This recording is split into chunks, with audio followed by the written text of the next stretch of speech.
Archie bacteria. अब हम लोग जानेंगे आर्की बैक्टीरिया के बारे में। इसमें क्या लिखा गया है? These bacteria are special since they live in some of the most harsh habitats such as extreme salty areas. Extreme salty areas में क्या पाए जाते हैं? हेलोफिल्स। फिर हॉट स्प्रिंग्स। हॉट स्प्रिंग्स में क्या पाए जाते हैं? थर्मो एसिडोफिल्स पाए जाते हैं हॉट स्प्रिंग्स में। एंड मार्सी एरियाज यानी कि दलदली स्थानों पे क्या पाए जाते हैं? मिथेनोजेंस। कुल मिला के इसमें क्या लिखा गया है? ये जो आर्की बैक्टीरिया है वह एक्सट्रीम सॉल्टी एरियाज में पाया जाता है। एक्सट्रीम सॉल्टी एरियाज कहने का मतलब यह होता है अत्यधिक लवणीय स्थान, जिसको हिंदी में कहते हैं अत्यधिक लवणीय स्थान। ठीक है, जहाँ पे नमक की क्वांटिटी ज़्यादा मात्रा में हो, यानी कि बेसिक मीडियम ज़्यादा हो। ठीक है, और क्या लिखा गया है?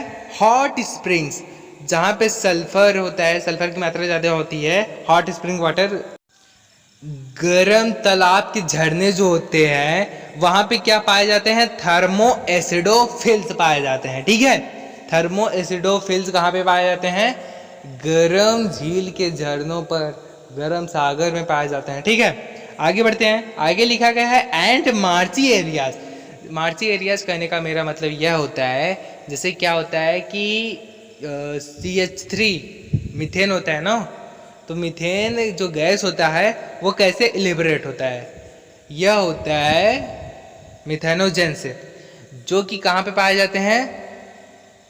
एनिमल्स जैसे बुफेलो हो गए, काउज हो गए, इनके रूमिनेंट्स में पाए जाते हैं। ठीक है, तो यह क्या करते हैं? मीथेन का निर्माण करते हैं। मार्सी एरियाज में कुल मिला के कौन पाए जाते हैं? मिथेनोजेंस पाए जाते हैं।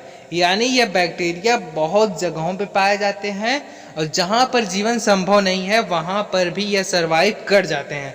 और आर्की बैक्टीरिया बहुत बहुत पुराना बैक्टीरिया है, यानी यह मुझे लगता है कि यह धरती पर बहुत समय पहले आ चुका था। जब जीवन संभव था ही नहीं तब पर भी यह संभव था और यह था। ठीक है, और यह मैं किस बेस पे कर रहा हूँ यह भी मैं आप सभी को बताता हूँ।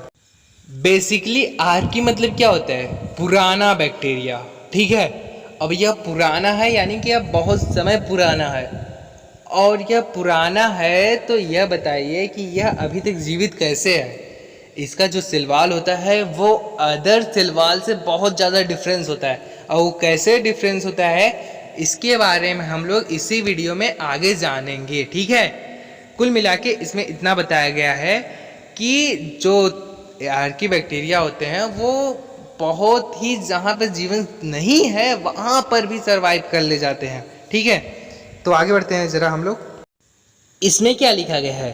Archie bacteria differ from other bacteria in having a different cell wall structure and this feature is responsible for their survival in extreme condition. Adverse condition यानी प्रतिकूल अवस्था में भी ये सर्वाइव क्यों कर ले जाते हैं? क्योंकि इनका जो सेल स्ट्रक्चर है वो अदर बैक्टीरिया के मुकाबले ज़्यादा मजबूत है। और क्यों मजबूत है? इसके स्ट्रक्चर को हम लोग जब अच्छे से देखेंगे सेल स्ट्रक्चर को, तब जाके हम लोग यह जानेंगे। ठीक है, तो आर्की बैक्टीरिया जो होता है उसमें डिफरेंट सेल वॉल स्ट्रक्चर होता है, और यही फीचर होता है जो इसको एक्सट्रीम कंडीशन में भी सर्वाइव करने का अवसर प्रदान कर ही देती है। ठीक है, तो आगे बढ़ते हैं हम लोग। आगे बढ़ने से पहले मैं आप सभी को बता दूं, ये जो मैं आप सभी को बता रहा हूँ ये NCERT की लाइन है, और जो कुछ भी अदर इम्पॉर्टेंट चीज़ होगी वो इस प्लेलिस्ट में आपको अंतिम में मिल जाएगी। ठीक है गाइस, तो अगर अभी तक आपने इस वीडियो को लाइक नहीं किया है तो लाइक कीजिए और अपने दोस्तों में इसको शेयर कीजिए, और अगर आप लोग नए हैं तो इस चैनल को सब्सक्राइब करना मत भूलिएगा। तो आगे बढ़ते हैं हम लोग। आगे लिखा गया है methanogens are present in the gut of several ruminants animals such as cows and buffaloes and they are responsible for the production of methane यानी biogas from the dung of these animals.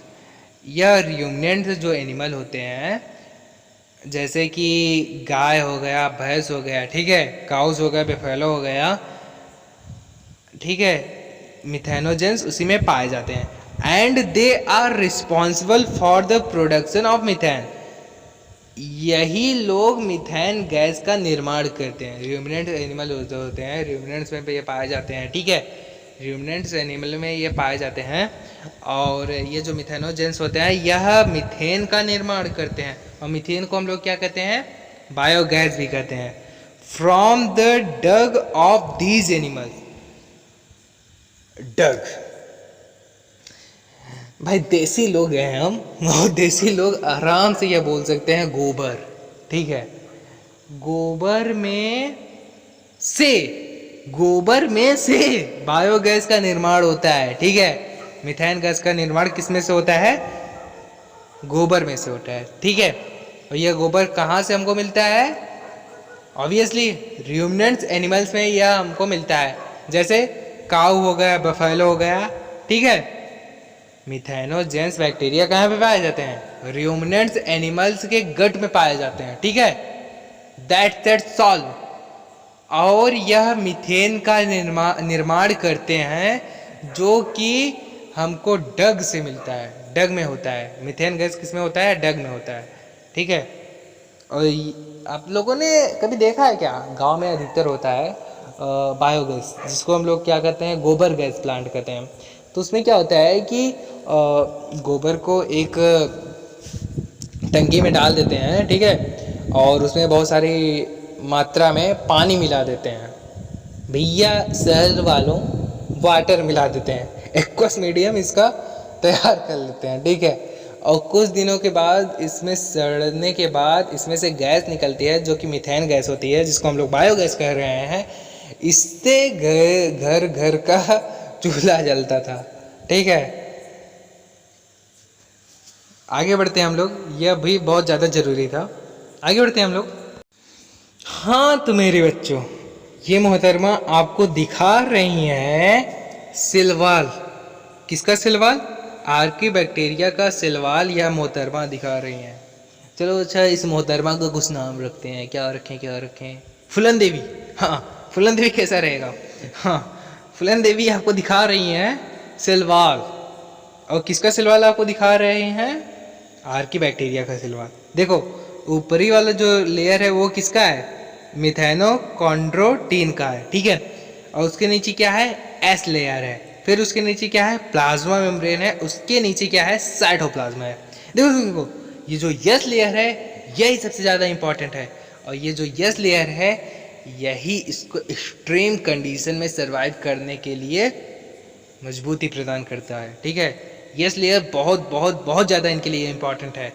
और यही वो चीज़ है जिसके कारण यह, अब नहीं बताएंगे, अब जान गए आप लोग, ठीक है। ज़्यादा बताएंगे तो हैंग कर जाओगे। तो गाइस आगे बढ़ते हैं ज़रा हम लोग प्यार से। तो चलो फुलन देवी बच्चों को कुछ और दिखाओ। हाँ तो ये क्या है, हेलोफिल्स है। क्या है, हेलोफिल्स। हेलोफिल्स जो कि प्यार करता है किससे, नमक से। नमक से, लवण से, सॉल्ट से। ये क्या करता है, हेलोफिल्स प्यार करता है। इसके पेट में क्या लिखा गया है, आई लव सॉल्ट।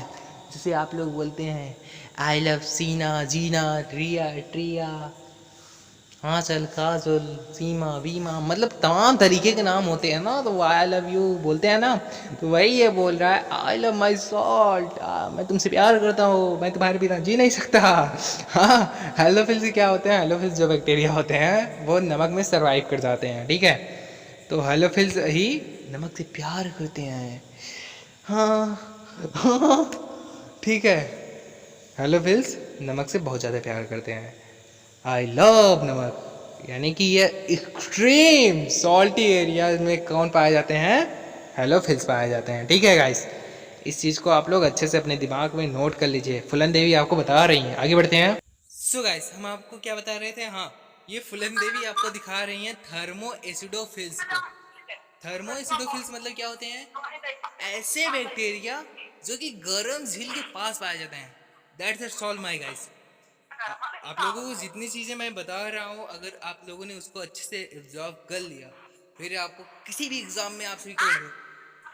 हाँ तो गाइस, हम लोग क्या जान रहे थे? थर्मो एसिडोफिल्स के बारे में। थर्मो एसिडोफिल्स कहाँ पे बेसिकली पाए जाते हैं?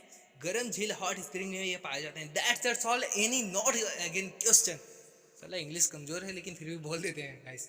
तो आगे बढ़ते हैं हम लोग विदाउट वेस्टिंग ऑफ टाइम, शुरू करते हैं अपना आगे वाला पार्ट। आगे वाले पार्ट में फुलन देवी आप मत आना। थर्मो एसिडोफिल्स के बारे में आप सभी को मिथेनोजेंस के बारे में जानना है। बेसिकली क्या होते हैं, जो काउज होते हैं या फिर बफेलोज होते हैं, यानी कुल मिला के कहने का मतलब ये होता है र्यूमिनेंट्स जो एनिमल्स होते हैं उनके गोबर में क्या पाए जाते हैं? यही पाया जाता है, मिथेनोजेंस बैक्टीरिया पाए जाते हैं जो कि मीथेन का निर्माण करते हैं गाइस। मैंने तो बहुत पढ़ा लिया, अब आप लोग मार्क से पढ़ लो। मार्क, ओ मार्क बेटा, मार्क मार्क आगे बच्चों को पढ़ा दो।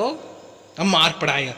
फुलन देवी, फुलन देवी तुम्हारी कोई ज़रूरत नहीं है, तुम्हारी ज़िंदगी में कोई ज़रूरत नहीं है, धरती के बोझ हो आप, ठीक है? मार्क आ जाओ यार, मार्क आप पढ़ाओ।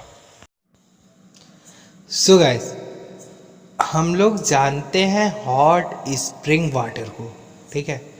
गरम तालाब के बारे में कौन कौन जानता है? चलो अच्छा, हम आपको एक फिगर दिखाते हैं। फिगर क्या दिखाएंगे, आप तो देख ही रहे हैं चित्र को। हाँ, ये हॉट स्प्रिंग वाटर में कुछ बैक्टीरिया आपको दिख रहे हैं, ठीक है? तो हॉट स्प्रिंग वाटर में भी बैक्टीरिया पाए जाते हैं। मेरा कुल मिला के कहने का मतलब ये है, ठीक है? आगे बढ़ते हैं हम लोग। एक चीज़ और मैं आप सभी को बता दूं कि कुछ ऐसे बैक्टीरिया होते हैं जो मरुस्थल यानी डिज़र्ट में भी पाए जाते हैं, ठीक है? तो इस बैक्टीरिया का चित्र भी आप सभी लोग देख रहे हैं। तो आगे बढ़ते हैं हम लोग। आगे क्या है? जी हाँ गाइस, उस नए बैक्टीरिया का क्या नाम है जानते हैं? वो कहाँ पे पाया जाता है जानते हैं? जी हाँ, वो पाया जाता है गहरे समुद्र में, यानी डीप ओशियन में। अब आप लोग समझ ही चुके होंगे कि यह कहाँ कहाँ पे पाए जा रहे हैं। गर्म जल के झरनों में पाए जा रहे हैं, मरुस्थल में पाए जा रहे हैं, और स्नो कवर्ड एरिया में पाए जाते हैं, गहरे समुद्र में पाए जाते हैं, यानी विषम एवं प्रतिकूल वास स्थानों पर भी यह देखने को मिलते हैं, ठीक है? उम्मीद है आप सभी को मार्क से पढ़ने के बाद बहुत ही अच्छा महसूस हुआ होगा। तो गाइस, आज के लिए बस इतना ही। मिलते हैं अगली वीडियो में। अगली वीडियो में हम लोग बात करेंगे यू बैक्टीरिया के ऊपर। इस वीडियो में हमने आर्की बैक्टीरिया को बहुत अच्छे से जान लिया है। इतना ही पॉइंट हमारे एनसीईआरटी में था। तो गाइस, आज के लिए बस इतना ही। मिलते हैं अगली वीडियो में। अगली वीडियो में हम लोग बात करने वाले हैं आर्की बैक्टीरिया के बारे में, और हमसे अगर मिलना है तो आर्की बैक्टीरिया को ज़रूर देखिएगा, क्योंकि इससे जानते हो क्या होता है? प्यार बढ़ता है पगले। Thanks for watching this video my guys.